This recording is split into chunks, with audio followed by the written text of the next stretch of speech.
ನಮಸ್ಕಾರ ಎಲ್ಲರಿಗೂ. ದೇವಿ ಭಾಗವತ ಮಹಾಪುರಾಣದ 2ನೇ ಸ್ಕಂದದ 4ನೇ ಅಧ್ಯಾಯದ ಕೊನೆಯ ಭಾಗಕ್ಕೆ ಎಲ್ಲರಿಗೂ ಸ್ವಾಗತ.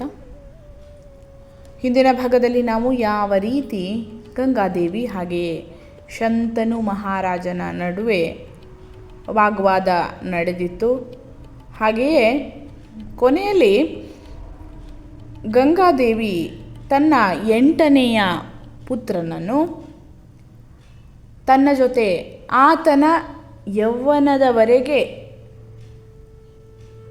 ತಾನು ಆತನ ಜೊತೆಯಲ್ಲಿಯೇ ಇರುವುದಾಗಿ ಹೇಳಿ ಅವನನ್ನು ಕರೆದುಕೊಂಡು ಹೋಗ್ತಾಳೆ. ಅಲ್ಲಿಂದ ಮುಂದೆ ಶಂತನು ಮಹಾರಾಜ ತನ್ನ ಹೆಂಡತಿಯ ವಿಯೋಗದಿಂದ ಹಾಗೆಯೇ ತನ್ನ ಮಗನ ವಿಯೋಗದಿಂದ ಉಂಟಾದಂತಹ ದುಃಖವನ್ನು ಸ್ಮರಿಸ್ತಾ ರಾಜ್ಯಭಾರವನ್ನು ಮಾಡ್ತಾ ಇದ್ದ ಅನ್ನುವಂಥದ್ದನ್ನು ನೋಡಿದ್ದೇವೆ. ಅದನ್ನು ಮುಂದುವರಿಸ್ತಾ ಈ ರೀತಿಯಾಗಿ ಕೆಲವು ಕಾಲ ಕಳೆದ ಮೇಲೆ ಶಂತನು ರಾಜ ಬೇಟೆಯಾಡುವುದಕ್ಕೋಸ್ಕರ ಕಾಡಿಗೆ ಹೋಗ್ತಾನೆ. ಅವನು ಕಾಡಿನಲ್ಲಿ ಜಿಂಕೆಯ ಸಮೂಹ ಹಾಗೆಯೇ ಕಾಡು ಕೋಣ ಕಾಡು ಹಂದಿಗಳನ್ನು ಕೊಲ್ತಾ ಗಂಗಾ ನದಿಯ ದಡಕ್ಕೆ ಬರ್ತಾನೆ. ಆಗ ಆತ ಗಂಗಾ ನದಿಯಲ್ಲಿ ಸ್ವಲ್ಪವೇ ನೀರು ಇರುವುದನ್ನು ನೋಡಿ ಬಹಳ ಆಶ್ಚರ್ಯ ಪಡ್ತಾನಂತೆ.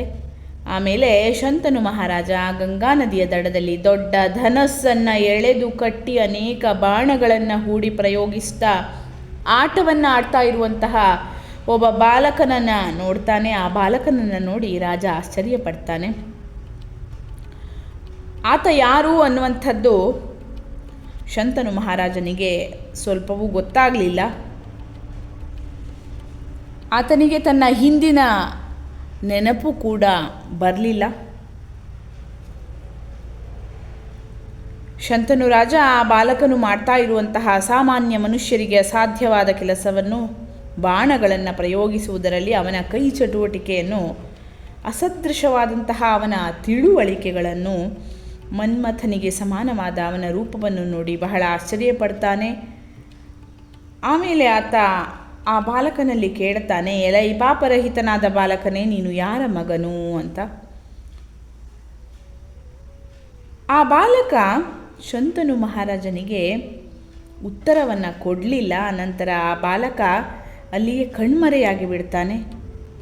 ಆಗ ಶಂತನು ರಾಜ, ಈ ಬಾಲಕ ಯಾರಾಗಿರಬಹುದು, ನನ್ನ ಪುತ್ರನಾಗಿರಬಹುದೇ, ಈಗ ನಾನು ಏನು ಮಾಡಲಿ, ಇದನ್ನು ತಿಳಿಯುವುದಕ್ಕೋಸ್ಕರ ಯಾರ ಸಮೀಪಕ್ಕೆ ಹೋಗಲಿ ಅಂತ ಚಿಂತಿಸ್ತಾನಂತೆ.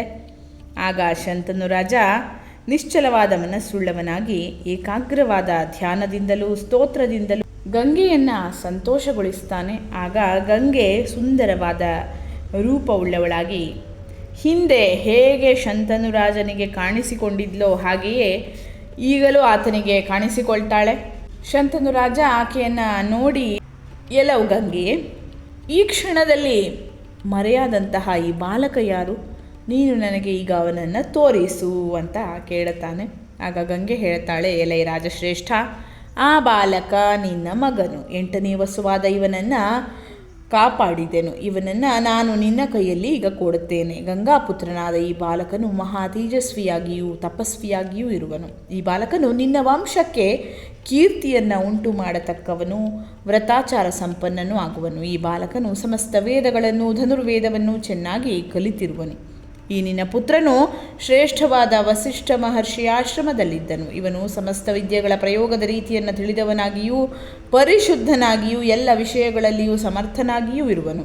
ಜಮದಗ್ನಿ ಪುತ್ರನಾದ ಪರಶುರಾಮನು ಯಾವ ಯಾವ ವಿದ್ಯೆಗಳನ್ನು ತಿಳಿದಿರುವನೋ ಅವೆಲ್ಲವನ್ನು ಈ ನಿನ್ನ ಮಗನೂ ತಿಳಿದಿರುವನು. ಎಲೈ ರಾಜಶ್ರೇಷ್ಠನಾದ ಶಂತನು ಮಹಾರಾಜನೇ, ಇವನನ್ನು ನೀನು ಸ್ವೀಕರಿಸಿ ಕರೆದುಕೊಂಡು ಹೋಗು ಮತ್ತು ಸುಖವಾಗಿರು ಅಂತ ಗಂಗೆ ಈ ರೀತಿಯಾಗಿ ಹೇಳಿ ಮಗನನ್ನು ಶಂತನು ರಾಜನಿಗೆ ಕೊಟ್ಟು ಅಲ್ಲಿಂದ ಮರೆಯಾಗ್ತಾಳೆ. ಶಂತನು ರಾಜನಾದರೂ ತುಂಬ ಸಂತೋಷಪಟ್ಟವನಾಗಿ ಅತ್ಯಂತ ಸುಖವನ್ನು ಪಡಿತಾನೆ. ಆತ ತನ್ನ ಪುತ್ರನನ್ನು ಆಲಂಗಿಸಿ ಅನಂತರದಲ್ಲಿ ಅವನನ್ನು ರಥದಲ್ಲಿ ಹತ್ತಿಸಿ ಕುಳ್ಳಿರಿಸಿಕೊಂಡು ತನ್ನ ಪಟ್ಟಣಕ್ಕೆ ಹೊರಡ್ತಾನೆ. ರಾಜನು ಗಜಾಹ್ವಯವೆಂದು ಪ್ರಸಿದ್ಧವಾದಂತಹ ಹಸ್ತಿನಾಪುರಕ್ಕೆ ಹೋಗಿ ಅಲ್ಲಿ ದೊಡ್ಡ ಉತ್ಸವವನ್ನು ಮಾಡ್ತಾನೆ. ಆ ನಂತರದಲ್ಲಿ ಆತ ಜೋಯಿಸರನ್ನು ಕರೆಸಿ ಯುವರಾಜ ಪಟ್ಟಾಭಿಷೇಕಕ್ಕೋಸ್ಕರವಾಗಿ ಒಂದು ಒಳ್ಳೆಯ ದಿನವನ್ನು ಕೇಳುತ್ತಾನೆ. ಶಂತನು ರಾಜ ತನ್ನ ಎಲ್ಲ ಪ್ರಜೆಗಳನ್ನು, ಯೋಗ್ಯರಾದ ಎಲ್ಲ ಮಂತ್ರಿಗಳನ್ನು ಕರೆಯಿಸ್ತಾನೆ. ಅನಂತರ ಗಂಗಾಪುತ್ರನಾದ ಆ ಮಗನನ್ನು ಯುವರಾಜ್ಯ ಪದವಿಯ ಕಾರ್ಯಭಾರವನ್ನು ನೆರವೇರಿಸುತ್ತಿರುವಂತೆ ನಿಯಮಿಸ್ತಾನೆ. ರಾಜರಲ್ಲಿ ಇರಬೇಕಾದ ಸಮಸ್ತ ಗುಣಗಳಿಂದಲೂ ಕೂಡಿರತಕ್ಕ ಪುತ್ರನನ್ನು ಯುವರಾಜನನ್ನಾಗಿ ಮಾಡಿ ಧರ್ಮಾತ್ಮನಾದ ಶಂತನು ರಾಜ ಸುಖವಾಗಿದ್ದ. ಮತ್ತು ಪುತ್ರ ಪ್ರಾಪ್ತಿ ಸುಖದಿಂದ ಜನ್ಹು ಮಹರ್ಷಿಯ ಪುತ್ರಿಯಾದ ಗಂಗೆಯ ವಿಯೋಗ ದುಃಖವನ್ನು ಮರೆತು ಅವಳನ್ನು ಮುಂದೆ ಎಂದೂ ನೆನೆಸಲಿಲ್ಲ. ಸೂತ ಮಹರ್ಷಿ ಮುಂದೆ ಹೇಳುತ್ತಾನೆ, ಎಲೈ ಶೌನಕಾದಿ ಮಹರ್ಷಿಗಳೇ, ವಸುಗಳಿಗೆ ಬಂದ ಶಾಪದ ಕಾರಣವನ್ನು, ಅದರಿಂದ ಅವರು ಭೂಮಿಯಲ್ಲಿ ಹುಟ್ಟಿದುದನ್ನು, ಗಂಗಾಪುತ್ರನಾದ ಭೀಷ್ಮನ ಜನನವನ್ನು ಮತ್ತು ಜನ್ಹು ಋಷಿಯಿಂದ ಉತ್ಪನ್ನಳಾದ ಗಂಗೆಯು ಮಾನುಷ ಸ್ತ್ರೀಯಾಗಿ ಹುಟ್ಟಿದುದನ್ನು ಎಲ್ಲವನ್ನೂ ನಿಮಗೆ ನಾನು ಹೇಳಿದೆನು. ಗಂಗೆಯು ಭೂಲೋಕದಲ್ಲಿ ಅವತರಿಸಿದ ಮತ್ತು ಅಷ್ಟವಸುಗಳು ಭೂಲೋಕದಲ್ಲಿ ಹುಟ್ಟಿದ ಪವಿತ್ರವಾದ ಈ ಕಥೆಯನ್ನು ಯಾರು ಕೇಳುತ್ತಾರೋ ಅವರು ಎಲ್ಲ ಪಾಪಗಳಿಂದ ಬಿಡುಗಡೆಯನ್ನು ಹೊಂದುತ್ತಾರೆ. ಈ ವಿಷಯದಲ್ಲಿ ಸಂದೇಹವಿಲ್ಲವು. ಎಲೈ ಮುನಿಶ್ರೇಷ್ಠರೇ, ಪರಿಶುದ್ಧವಾದ, ಪುಣ್ಯಕರವಾದ ಮತ್ತು ವೇದಗಳಿಗೆ ಸಮಾನವಾದ ಕಥಾರೂಪವಾದ ಈ ಪುರಾಣವನ್ನು ನಾನು ವ್ಯಾಸ ಮಹರ್ಷಿಯಿಂದ ಹೇಗೆ ಕೇಳಿದ್ದೇನೋ ಹಾಗೆಯೇ ನಿಮಗೆ ನಾನು ಹೇಳಿದೆನು. ಎಲೈ ಮುನಿಶ್ರೇಷ್ಠರೇ, ಪವಿತ್ರವಾಗಿಯೂ ಅನೇಕ ಕಥೆಗಳಿಂದ ಕೂಡಿದುದಾಗಿಯೂ ವ್ಯಾಸಮುನಿಯ ಮುಖದಿಂದ ಪ್ರಕಟವಾದುದಾಗಿಯೂ ಸರ್ಗ ಪ್ರತಿಸರ್ಗವೇ ಮೊದಲಾದ 5 ಲಕ್ಷಣಗಳಿಂದ ಕೂಡಿದ್ದಾಗಿಯೂ ಇರುವಂತಹ ಈ ದೇವಿ ಭಾಗವತವು ಕೇಳತಕ್ಕವರ ಸರ್ವ ಪಾಪವನ್ನು ನಾಶ ಮಾಡತಕ್ಕ, ಮಂಗಳಕರವಾದ ಸುಖವನ್ನು ಉಂಟು ಮಾಡತಕ್ಕ ಪುಣ್ಯಕರವಾದ ಇತಿಹಾಸವಾಗಿದೆ. ಈ ಶ್ರೇಯಸ್ಕರವಾದ ಕಥೆಯನ್ನು ನಾನು ಈಗ ನಿಮಗೆ ಹೇಳಿದೆನು.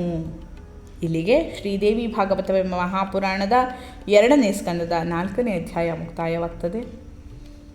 ಧನ್ಯವಾದಗಳು. ಲೋಕಾಃ ಸಮಸ್ತಾಃ ಸುಖಿನೋ ಭವಂತು.